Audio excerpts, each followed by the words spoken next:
Labour ministry ہے، ہمارے جو حکومت کے کرتا دھرتا ہیں، خاص طور پہ 18ویں ترمیم کے بعد تو اب تمام اختیارات جو ہیں وہ تو صوبائی گورنمنٹ کے پاس آ گئے ہیں، تو کوئی چیک اینڈ بیلنس بالکل زیرو ہے۔ اب یہ فیکٹری جس کا آپ ذکر کر رہی ہیں یہ بالکل ریزیڈنشیل ایریا میں تھی، جبکہ ریزیڈنشیل ایریا میں کیمیکل فیکٹری کو کس نے الاؤ کر دیا؟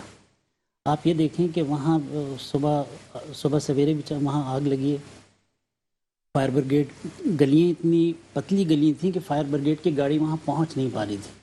اب اس کے اندر ہم نے پھر جیسے بلدیہ ٹاؤن کے پہلے ایک دفعہ آپ نے سنا ہوگا، بالکل سیم یہ سملر ہے، اگر آپ دیکھیں وہاں بھی، یہاں بس یہ کہ تعداد کم تھی، شکر اللہ کا کہ 17 لوگ جو تھے ان کی لاشیں ملی ہیں، وہاں 250 پہ چلی گئی۔ اس وقت ایک پارٹی تھی ایم کیو ایم جس کے اوپر عذاب آیا تھا، وہ سارا انہوں نے ملبہ اس پہ ڈال دیا۔ میرا خیال ہے دیکھیں ایم کیو ایم پہ ملبہ نہیں ڈالنا چاہیے، نہیں ڈالنا چاہیے تھا۔ میں دیکھیں پی ایس پی اور ایم کیو ایم اس وقت بالکل ہم آمنے سامنے کھڑے ہوئے ہیں، لیکن بات جو ہے نا حق اور انصاف کی کہنی چاہیے کہ یہ جو لیبر منسٹری تھی، جو حکومت تھی، انہوں نے اس طرح کی فیکٹریوں کو ایجاد کیوں؟ لیکن سب سے پہلے دنیا بھر میں جہاں بھی فیکٹری بنتی ہے اس کا پورا سروے ہوتا ہے، اس میں دیکھا جاتا ہے کہ بھئی اس کے اندر سیکیورٹی سسٹم کیا ہے، کیا فائر الارم سسٹم لگا ہوا ہے، کیا اسپرنکلر سسٹم یہاں پر لگا ہوا ہے، یہاں پہ ایگزٹ ڈور کتنے ہیں۔ دیکھیں انسیڈنٹ کسی بھی فیکٹری میں کسی وقت بھی ہو سکتا ہے، لیکن یہ کہ اس کی سیفٹی کیا ہے۔ اگر آپ بلدیہ فیکٹری پہ 1 منٹ کے لیے چلی جائیں تو وہاں پہ آپ کو پتہ ہے کہ تمام ڈور سیل تھے، تمام کھڑکیاں سیل تھیں، اور تقریباً 190 ڈیڈ باڈیز جو ہیں وہ اوپر کا دروازہ جو چھت کی طرف کھلتا ہے اس دروازے کے باہر ملی ہیں۔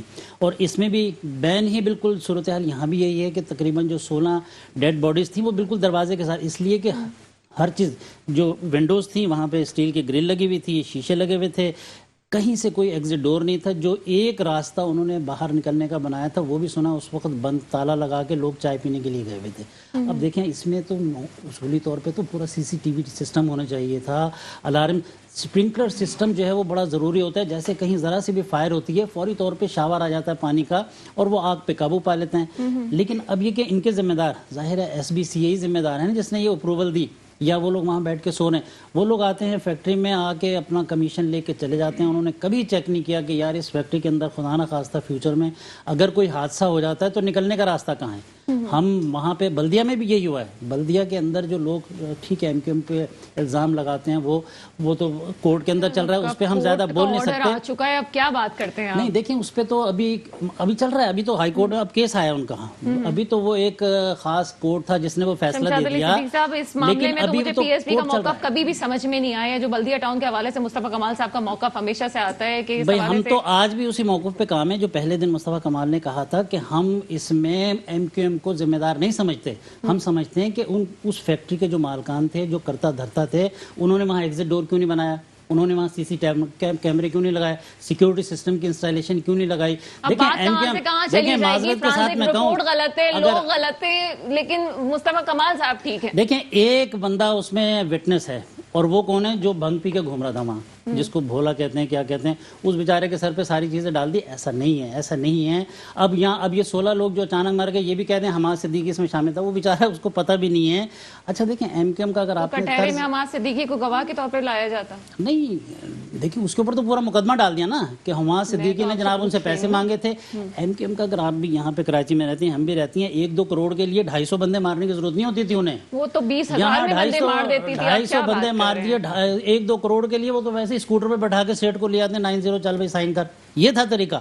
یہ سب غلط ہے، یہ گورنمنٹ کو اس پہ سوچنا چاہیے، لیبر ڈویژن کو اس پہ سوچنا چاہیے، حکومت کی جو پالیسی ہیں ان کو ذرا جا کے دیکھیں تو حالت کیا ہے وہاں انڈسٹریل ایریا، اس کو کہنے کا ہے وہاں ایک روڈ نہیں بنا ہوا، 800 million daily tax Korangi industrial area سے کلیکٹ ہوتا ہے۔ پوائنٹ یہ ہے جو بات آپ کہہ رہے ہیں، ڈیلی کلیکٹ ہوتا ہے، ڈیلی، یہ میں ڈیلی کا بتا رہا ہوں آپ کو، یہ حکومتی وہ جو فیکٹس اینڈ فگر جو میں بتا رہا ہوں نا، 800 ملین پر ڈے ٹیکس جو ہے صرف کورنگی ایریا سے لیتے ہیں یہ، اور اس کے بعد جا کے ریٹرن میں کیا دیتے ہیں؟ ایک بھی وہاں پہ روڈ نہیں ہے، پانی وہ لوگ بیچارے خرید کے پیتے ہیں، گندگی کے ڈھیر لگے ہوئے ہیں۔ یہ کس کی ذمہ داری ہے؟ ظاہر ہے ہم تو اس کو صوبائی حکومت جو ہے اس کی ذمہ داری سمجھتے ہیں کہ ان کے جتنے بھی کرتا دھرتا ہیں وہ اپنی ذمہ داریاں پوری نہیں کر رہے۔ چلے جی ہم آگے آتے ہیں، میر سمد بروئی صاحب کی طرف آتے ہیں۔ میر سمد بروئی صاحب، بڑا افسوسناک واقعہ ہمارے سامنے آتا ہے۔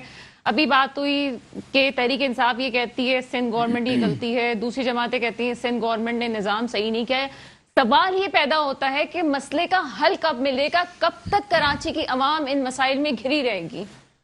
اعوذ باللہ من الشیطان الرجیم، بسم اللہ الرحمن الرحیم۔ سب سے پہلے آپ کا اور آپ کے ادارے کا اس پروگرام میں میری موقف لینے پر بہت شکریہ۔ اس کے ساتھ ساتھ میں سمجھتا ہوں کہ ایک انتہائی افسوسناک واقعہ ہے، اس پر ہم سب جو ہے وہ غم میں مبتلا ہے، اور میں سمجھتا ہوں یہ کوئی سیاسی پوائنٹ اسکورنگ والی بات نہیں ہے کہ اس پہ ہم بیٹھ کر بات کریں کہ یہ وفاق کا مسئلہ ہے یا سندھ کا مسئلہ ہے۔ میں سمجھتا ہوں ہم میں سے کوئی بھی اس پہ سیاست کرتا ہے تو اس کا مطلب یہ ہے کہ ہم شاید سیاست کو صرف انہی مسائل کی حد تک سمجھتے ہیں۔ بیسیکلی ریزن یہ ہے کہ اس وقت واقعتاً یہ ایسا واقعہ ہوا ہے، میں بحیثیت ایک سیاسی کارکن کے کسی طرح سے بھی اس غفلت پر اپنی حکومت کو ڈیفینڈ نہیں کر سکتا۔ دیکھیں، بات یہ ہے کہ اگر آپ کے اداروں کے اندر کالی بھیڑیاں ہیں یا آپ کے لیبر ڈپارٹمنٹ کے اندر ایسی کولیپس ہے تو اس کا مطلب یہ ہے کہ آپ کو ذمہ داری تسلیم کر لینی چاہیے، کیونکہ جب ایک ذمہ دار شخص کسی مقام پر ہوتا ہے تو اس کے ذمہ داری کے ہوتے ہوئے کوئی چیز کی کوئی کولیپس ہو تو وہ یقینی طور پر اس کا کولیپس ہے۔ بھائی صاحب یہاں پہ پاکستان تحریک انصاف کی طرف سے یہ کہہ رہے کہ سندھ حکومت کی اس میں فلوپنس ہے، بالکل فلوپنس ہے، اس میں کوئی شک نہیں ہے۔ کیا میں نہیں کہنا چاہتا ہوں کہ اس طرح فلوپنس ہونی چاہیے، کیا وفاقی اداروں میں بہت جگہوں پر جو آپ کے ٹرین حادثات ہوئے وہ کیا وفاقی حکومت میں کولیپس نہیں تھے؟ چلے جی، میر سمد بروئی صاحب نے بڑی پازیٹیو بات کہی کہ ذمہ دار کوئی بھی ہو، لیک کہیں پہ بھی ہو، اس کو ڈیفینڈ نہیں کیا جاتا، جانی نقصان کو پورا نہیں کیا جا سکتا۔ ایک شارٹ بریک ہے، بریک کے بعد آپ کے سامنے حاضر ہوتے ہیں۔ Welcome back. بریک کے بعد آپ کے سامنے حاضر ہے۔ بات کچھ ہو رہی تھی بلدیہ ٹاؤن فیکٹری کے حوالے سے بھی، اور ابھی جو ایک ریسنٹلی واقعہ ہوا ہے کورنگی ٹاؤن میں، اس کے حوالے سے بھی کچھ بات ہوئی۔ لیکن ایک دوسرا مسئلہ جو کراچی میں ہے کہ اس وقت سندھ جو ہے وہ سیاست کا مرکز بنا ہوا ہے، اس کی کیا وجوہات ہیں، بات کچھ کریں گے۔ سر، میں آپ سے پوچھنا چاہوں گی عرفان صاحب کہ پی ڈی ایم کا پاور شو ہوتا ہے، جبکہ فواد چودھری صاحب کہتے ہیں کہ اس پاور شو میں پاور ہی نہیں تھی، لیکن آپ کیوں اس بات کو نہیں مان رہے ہیں کہ اپوزیشن ایک اور دفعہ محترک ہو گئی ہے اور اس کے کوئی نتائج آ سکتے ہیں سامنے؟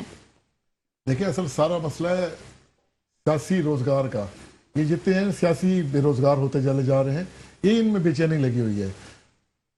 شہباز شریف آتے ہیں یہاں آنسو بہاتے ہیں، ارے بھائی آپ کے بھائی صاحب گئے ہوئے ہیں 8 ہفتوں کا کہہ کے، آپ ان کو تو واپس لے کے آ جاؤ، عدالتوں کا سامنا کریں۔ آپ کہتے ہیں ہم لیڈر ہیں، ہم نے ملک چلانا ہے، ملک کو سنبھالنا ہے، تو بھاگ کیوں گئے؟ آپ عدالتوں کے سامنے آئیں۔ دوسری بات رہی بات مولانا صاحب کی، مولانا صاحب پھر وہی انہوں نے کہا کہ جی ہم پورے بچوں کو لے کر آئیں گے، طالب علموں کو لے کر آئیں گے۔ مختلف میڈیا چینل دکھا رہے تھے کہ ایسے ایسے بچے وہاں پہنچے جن کو کچھ پتہ نہیں ہم کیوں آئے ہیں یا ہمیں کس لیے لایا گیا۔ تو یہ ان چیزوں سے پاکستان تحریک انصاف کو کوئی فرق نہیں پڑتا بالکل، اور عمران خان بالکل ان کو تو اہمیت ہی نہیں دیتے۔ اس سے پہلے بھی کیا تھا، یہی مولانا صاحب تھے ABCD پلان لے کے نکلے، یہی شہباز شریف تھے کہ جی ہم وہ کریں گے، یہی بلاول صاحب تھے کہ 31 دسمبر آخری دن ہوگا۔ یہ آپس میں ٹوٹ پھوٹ کا شکار ہو گئے، ان میں ہمت ہی نہیں ہے۔ آج یہ کہتے ہیں کہ جی ہم، ایک کہتے ہیں جی ریزائن دے دیں، ایک کہتا ہے جی روڈوں پہ نکلیں، ایک کہتا ہے جی اسلام آباد چلے۔ ان کی آپس میں باہمی وہ نہیں ہے۔ استعفے اس لیے نہیں دیتے کہ آج کہا کہ جی استعفے دے دیں گے تو یہ گورنمنٹ بائی الیکشن کروا دے گی تو ہم کہاں جائیں گے، تو خوف، ان میں خوف ہے۔ جب تک یہ خوف سے باہر نہیں آئیں گے یہ کیسے ملک چلائیں گے؟ تو لہٰذا، اور دوسری بات، پاکستان تحریک انصاف جس طرح اپنی کامیابی کے ساتھ اتنے مشکل حالات میں اپنے آپ کو سنبھالتے ہوئے، ملک کو سنبھالتے ہوئے آگے نکلتی چلی جا رہی ہے، یہ ان کا کسی صورت میں ان کا وہ مقابلہ ہی نہیں ہے۔ آپ آنے والے دیکھیں، گلگت میں الیکشن ہوئے، کشمیر میں الیکشن ہوئے، آپ کو سارا رزلٹ آپ کے سامنے ہے۔ اب یہ بلدیاتی الیکشن کنٹرول بورڈ کے ہونے والے ہیں، آپ کے سامنے ہے۔ عوام سمجھ چکی ہے ان کو، عوام ان کے باتوں میں آنے کے لیے تیار ہی نہیں ہے۔ کوئی بیچارے سندھ سے پکڑ کے لے آتے ہیں ہاریوں کو، ان سے پوچھا جاتا ہے جی ہمیں تو کچھ پتہ نہیں، ہمیں بس لے کے آ گئے ہمارے وڈیرے۔ مولانا صاحب کو کہتے ہیں جی طالب علم ہمیں بھی پتہ نہیں، ہم بس ہمیں لے کے آ گئے۔ ضمنی انتخابات کی سیٹ تو لے جاتے ہیں۔ دیکھیں، ضمنی انتخابات کی جو سیٹ انہوں نے لی ہے 249 کی، وہ ایک گھوڑا ریس میں شامل ہی نہیں ہے۔ اور جس طرح سعید غنی صاحب کی تصویریں آ گئی کہ وہ رات کو وہاں بیٹھ کے رزلٹ بنا رہے ہیں اور پہلا نمبر لے لیا، وہ تو سب کے سامنے ہی ہے۔ وہ کوئی ایسا نہیں ہے، ایک ریس ہوتی ہے، ایک بندہ ریس میں شامل ہی نہیں ہے، اس کو کسی گنتی میں نہیں لیا جا رہا، پہلے پہ آ جائے تو کنٹروورشل تو ہو گیا نا وہ معاملہ۔ اسی طرح باقی معاملات بھی ایسے ہیں کہ، اور اگر انہوں نے ری کاؤنٹنگ کی وہاں بات کی تو کسی بھی پارٹی کو انہوں نے فارم 45 نہیں دیا اور کہا جی ہم ری کاؤنٹنگ کر رہے ہیں۔ اب میرے پاس ایک ایجنڈا ہی نہ ہو ایک چیز کا، میں وہاں بیٹھ کے کیا کروں گا؟ ایک آپ نے ابھی دیکھیں پیپر دیا نا، میں ایک ایجنڈا دیا کہ اس پہ ہمارا پروگرام ہوگا، آپ مجھے کچھ نہ دیں میں کیا کروں گا، یا باقیوں کو کچھ بھی نہ دیں کیا کریں گے؟ اسی طرح وہاں ریکاؤنٹنگ انہوں نے یہ کیا۔ ان کا وتیرہ بنا ہوا ہے کرپشن، بےایمانی، جس طرح سندھ میں کرتے ہیں،